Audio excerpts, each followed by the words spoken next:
Hey everyone, welcome back to career in action. नंदन आपकी advice हमारी। This is Shilpa Saroj, your mentor. And आज की इस वीडियो में हम देखेंगे देखो एनटीपीसी 2023, ठीक है, इसने एक रिक्रूटमेंट जारी करी है। कौन कौन सी पोस्ट है उसके बारे में हम जिक्र करेंगे। एनटीपीसी क्या है ये भी देख लेंगे, ठीक है। तो ये जो है गवर्नमेंट इंडिया एंटरप्राइज है, ठीक है, पीएसयू एक तरीके से। देखो कौन से पोस्ट निकाली है इन्होंने, तो अभी हाल ही में 2-3 दिन पहले आया है। माइनिंग ओवरमैन मैगजीन के लिए मैकेनिकल सुपरवाइजर, इलेक्ट्रिकल सुपरवाइजर और वोकेशनल ट्रेनिंग इंस्ट्रक्टर, माइन सर्वे और माइनिंग सरदार की वैकेंसी इन्होंने निकाली, ठीक है। बढ़े आगे, देखो ऑफिशियल रिक्रूटमेंट है ये आपको मिल जाएगा। इनके ऑफिशियल वेबसाइट पे आप जाओगे तो भी आपको यहाँ पे दिख जाएगा। मैं इसको अलग फॉर्मेट में बना के लाई ताकि आपको इजीली समझ में आए, ठीक है। तो एनटीपीसी ये आपका एडवर्टाइजमेंट नंबर है, आप देख सकते हो।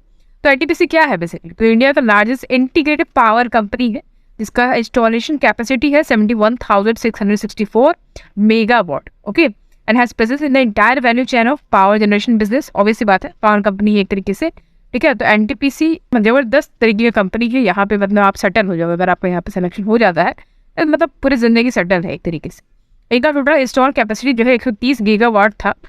इनका जो इंस्टॉल कैपेसिटी टारगेट है वो 130 गीगावाट है। 2032 तक ये लक्ष्य इनको पूरा करना है, ओके। तो एनटीपीसी का जो है 7 एलोकेटेड कोल ब्लॉक्स है, इसका फ्यूचर कैपेसिटी 100 MTU हो सकता है। होली ऑन सब्सिडरी है एनटीपीसी लिमिटेड, जिसका नाम है एनटीपीसी माइनिंग लिमिटेड, NML से जाना जाता है, ठीक है। तो इन्होंने जो है वैकेंसी निकाली। यहाँ पे देखो फिक्स्ड, यहाँ पे याद रखिएगा, यहाँ पे देखो लिखा है coal NTPC coal mining is looking for experienced person in coal mining और फिक्स टर्म एम्प्लॉयमेंट। ये FTE क्या होता है?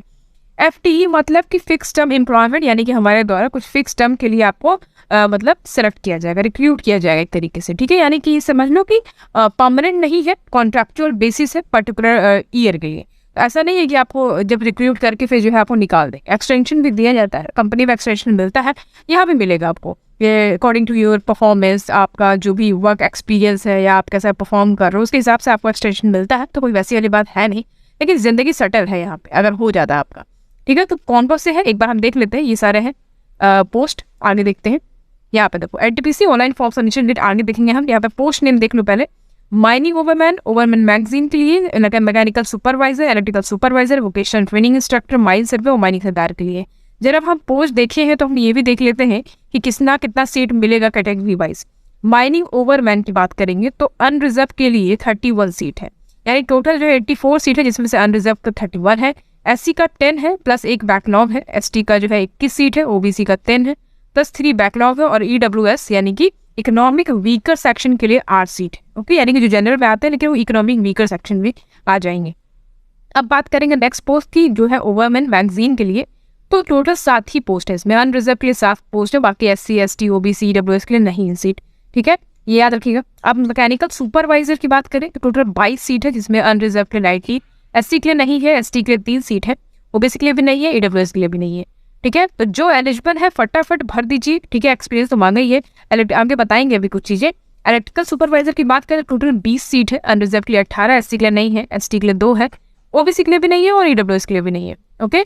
Now come to the vocational training instructor, इनके लिए 3 ही सीट है भाई, बहुत कम है। अनरिजर्व के लिए 3 सीट है बस SC, ST है, OBC, EWS किसी के लिए नहीं। तो जो भी अनरिजर्व वाले हैं एकदम मार दो बाजी, ठीक है। माइन सर्वे देख लेते हैं, 9 सीट है, जिसमें से आपका 7 अनरिजर्व का है। SC के लिए भी नहीं है, ST के लिए 2 है, OBC के लिए नहीं, EWS के लिए भी नहीं है। हमारा लास्ट बचता है माइन सरदार। इसमें आपका देखो project NL all blocks vacancy लिखा है, ऑल बैकलॉग वैकेंसीज, ये सारे बैकलॉग वैकेंसीज है। 7 टोटल माइनिंग सरदार के लिए, जिसमें अनरिजर्व के लिए नहीं है, याद रखिएगा नहीं है अनरिजर्व के लिए माइनिंग सरदार के लिए। SC के लिए 2 है, ST के लिए 1, OBC के लिए 4, टोटल जो है आपके हो गए 7 पोस्ट है माइनिंग सरदार के लिए, ओके। तो कुल मिला के अगर हम देखें तो टोटल पोस्ट हमारा जो 152 है, यानी 152 है, जो कि फिक्स टर्म एम्प्लॉयमेंट के लिए होगा। कब से शुरू हो रहा है फॉर्म भरना? 19 मार्च से शुरू हो गया है और 5 मई तक जो है ये चलेगा, 12 बजे रात तक। उसके पहले ही जो है जिसको भरना है वो भर सकते हैं, ठीक है। बहुत जबरदस्त है, एकदम भर दीजिए, एकदम कोई सोचने वाली बात है नहीं। अच्छा, ओवरमैन के लिए क्या मांगेगा? देखो इसके पहले ओवरमैन सर्टिफिकेट, फर्स्ट एड सर्टिफिकेट चाहिए और एक्सपीरियंस मांगता है। और माइनिंग सरदार के लिए आपका सरदार सर्टिफिकेट चाहिए, फर्स्ट एड सर्टिफिकेट और आपका एक्सपीरियंस मांगता है।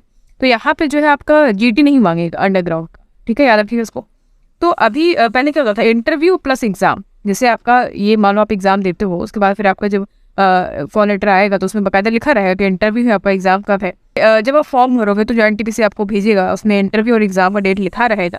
टू ध्यान में रखिएगा। यहाँ पे अपर एज लिमिट देखो 25 साल दिया हुआ है, ठीक है। इस पोर्टल पे जाना है आपको, इसको विजिट करते रहना है अगर आपको इसके बारे में कोई नोटिफिकेशन चाहिए। और जो भी फर्जी नोटिफिकेशन होता है ना, उससे बचा करिए। दूसरों के बात पे भरोसा करने की बजाय आप इस साइट पे जाओ, यहाँ पे देखो कि क्या वाकई में कोई अपडेट आया है कि नहीं। तो कुछ अब आप इतने मैच्योर हो गए, आप खुद से भी जाके ये चीज़ कर सकते हो। ये नहीं कि दूसरे से पूछते रहो, दूसरे से पूछ रहे हैं हम, समझ में नहीं आ रहा है, तो आप खुद से भी कर सकते हो। इतने मैच्योर तो आप हो ही गए हो, आप कोई कॉम्पिटेटिव एग्जाम के लिए तैयारी कर रहे हो एंड आपको इतना नॉलेज नहीं है कि आप कैसे जाके विजिट करो, पोर्टल पे जाओ, पता करो, ये चीज़, ये सब आना चाहिए आप लोग को। अब एज रिलैक्सेशन देख लो कैटेगरी वाइज। अपन एज लिमिट के लिए ओबीसी के लिए बोला है 3 साल अपन मतलब रिलैक्सेशन दिया है, SC ST के लिए 5 साल और लैंड आउटसाइड जो है वो 5 साल के लिए। और रिलैक्सेशन जो है एक्स सर्विस मैन को भी मिलेगा, जो भी गवर्नमेंट गाइडलाइंस है इंडिया का, गवर्नमेंट ऑफ इंडिया का, उसके अकॉर्डिंग। अब अप्लाई कैसे करेंगे, यहाँ पे देखो, interested candidate should go to visit our website careers.ntpc.co। इसको विजिट करना है आपको। यहाँ पे आप विजिट करोगे तो आप करियर सेक्शन में जाओगे, यहाँ पे ये वाले वेबसाइट पे, यहाँ पे जाकर आप अप्लाई डायरेक्ट कर सकते हो, ठीक है। No other means mode of application shall be accepted, candidates are required to pass poles of valid email ID. यहाँ पे लिखा है कोई भी other mode of application accept नहीं किया जाएगा, जबकि आपका एक बाकायदा आईडी प्रूफ होना चाहिए, ठीक है। तो यहाँ पे लिखा हुआ है कि जो कैंडिडेट्स हैं उनको EWS जनरल OBC कैटेगरी से आते हैं, उनको non refundable application fee and 300 रुपये जमा करना पड़ेगा। नॉन रिफंडेबल मतलब जो रिफंड ना हो, ठीक है। SC ST कैटेगरी लैंड आउट से female candidates need not to pay the application fee. तो फीमेल भी एलिजिबल है, यहाँ पे याद रखिएगा, फीमेल भी एलिजिबल है, SC ST और ये यहाँ पे एक्स सर्विस मैन और लैंड आउट से, और फीमेल कैंडिडेट्स को कोई भी एप्लीकेशन फ़ी नहीं देना है। मतलब सारा जुर्म जो है वो सिर्फ अनरिजर्व कैटेगरी के लिए। खैर आगे बढ़ते हैं। यहाँ पे पेमेंट देख लो, ऑफलाइन मोड में कैसे करना है ये पढ़ लीजिएगा, ठीक है। इसको बताने की जरूरत है नहीं, पढ़ लोगे, बहुत ईजी लैंग्वेज में लिखा हुआ है, इसको पढ़ सकते हो आप। पेमेंट ऑनलाइन मोड में कैसे करना है, ऑफलाइन मोड में कैसे करना है, दोनों के लिए दिया हुआ है, यहाँ पे पढ़ लीजिए। और यहाँ पे देखो, ठीक है, तो यहाँ पे आप ऑफिशियल वेबसाइट देख सकते हो, ऑफिशियल वेबसाइट दिख रहा होगा आपको, है ना। ये आपका ऑफिशियल वेबसाइट है, इसको फॉलो करना है आपको। अब एग्जाम पैटर्न देख लेते हैं फटाफट। तो eligible candidates will have to undergo a written test followed by skill competency test. तो स्किल कॉम्पिटेंसी टेस्ट से होकर गुजरना पड़ेगा आपको, ठीक है। तो रिटन टेस्ट जो 2 स्टेज में होगा, पहला स्टेज, फिर दूसरा स्टेज। पहला स्टेज रिटन टेस्ट, इसमें क्या होगा, रिटन टेस्ट जो है 100 नंबर का पेपर होगा आपका, ठीक है, जो कि आपका MCQ टाइप होगा, यानी कि मल्टीपल चॉइस क्वेश्चन। जो भी आपका डिसिप्लिन है, जो भी आपका सब्जेक्ट है, उससे अकॉर्डिंग ये एग्जाम होगा। टाइमिंग आपके जो है 1 से 2 घंटा दिया जाएगा, ठीक है। हर क्वेश्चन जो है वो इक्वल मार्क्स का होगा, नेगेटिव मार्किंग भी होगी, एक क्वेश्चन के लिए एक नंबर कटेगा आपका। क्वालिफाइंग मार्क्स जो है 40 नंबर का होगा, और जनरल EWS कैटेगरी के लिए 40 मार्क्स है, ठीक है, आपको क्वालिफाई करने के लिए। 30 मार्क्स जो है वो SC ST OBC कैंडिडेट्स के लिए है। और जी ये कैंडिडेट जो शॉर्टलिस्ट किए जाएंगे मेरिट बेस पे, उनको अप्रूव किया जाएगा सेकंड स्टेज टेस्ट के लिए, ठीक है। कॉल रेशियो जो सेकंड टेस्ट के लिए बुलाया जाएगा। अब सेकंड स्टेज में होगा क्या, स्किल कॉम्पिटेंसी टेस्ट होगा, ओके। टोटल मार्क्स 100 नंबर पे ये भी होगा, जो भी उनका डिसिप्लिन है उसी के हिसाब से कंडक्ट किया जाएगा, यानी कि जो भी सब्जेक्ट है आपका। तो क्वालिफाइंग मार्क्स है 40% जनरल EWS कैटेगरी के लिए, 30% SC ST OBC के लिए, ठीक है। तो लिखा है candidates shall be selected on the basis of the merit in the written test subject to the condition that the candidates qualify the skill competence test. तो इसी बेस पे जो है आपका टेस्ट होगा, मतलब इसके बेस पे जो है आपको सेलेक्ट किया जाएगा स्किल कॉम्पिटेंसी टेस्ट देने के बाद। टेस्ट सेंटर जो है वो बोथ पेपर 1 पेपर 2 के लिए आपका कंडक्ट किया जाएगा। कहाँ पे, टेस्ट सेंटर्स रांची जो में है, जो झारखंड में, वहीं पे, ओके। तो address of venue will be notified through the admit card. तो आपको एड्रेस जो है वो एडमिट कार्ड में मिल जाएगा, आपको समझ में आ जाएगा। जनरल कंडीशन है वो आप पढ़ सकते हो, ज़्यादा कोई इंपॉर्टेंट है नहीं।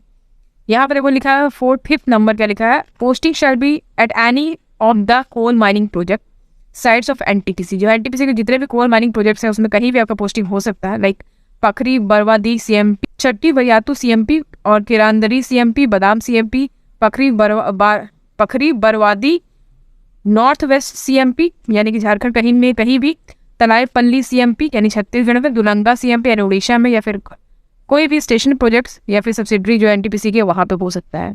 All posts are transferable at the sole discretion of the management, ठीक है। मैनेजमेंट के अकॉर्डिंग जो भी पोस्ट हो ट्रांसफर किए जा सकते हैं, याद रखिएगा इसको। और बाकी ये सब पढ़ लो आप, कोई ज़्यादा वैसी वाली बात है नहीं, ठीक है।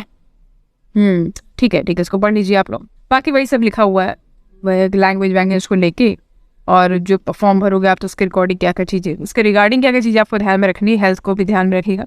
साउंड हेल्थ होना चाहिए कैंडिडेट्स का। Before joining candidate will have to undergo medical examination at any of NTPC hospital and the decision of CM। तो मतलब बेसिकली जो है आपका इस ज्वाइनिंग करने से पहले कैंडिडेट्स को जो है मेडिकल एग्जामिनेशन देना पड़ेगा कोई भी NTPC हॉस्पिटल में। डिसीजन होना चाहिए CMO के द्वारा, कि हाँ भाई ये बंदा जो है फिट है या बंदी जो फिट है, इस टाइप से होना चाहिए। तो है हेल्थ स्टैंडर्ड्स पे कोई भी रिलैक्सेशन नहीं मिलेगा। Detail medical norms are available on the option. तो बेसिकली यहाँ पे दिया हुआ है, इस वेबसाइट पे जाओगे आप इनके एनटीपीसी की, तो यहाँ पे दिया हुआ है क्या नॉर्म्स को फॉलो करना है आपको। ओके, सो बेसिकली ये था आज का वीडियो, और नोटिफिकेशन जारी हुआ है तो मैं सोची कि जरा आपको बता दूँ, ठीक है, ये ना रहे कि भूल जाओ आप लोग, एकदम से दिमाग से निकल जाए। इसको थोड़ा ध्यान में रखिएगा, जल्दी जल्दी फॉर्म भर दीजिए। Those who are eligible and are mining sardar, overman, mechanical supervisor, vocational training instructor, mining sardar और सर्वे, ठीक है, वो लोग दे सकते हैं, इसको भर सकते हैं। ठीक है, चलो तो आज के लिए इतना ही, मिलेंगे आपसे अगले क्लास में। Thank you so much for watching, see you at the next class.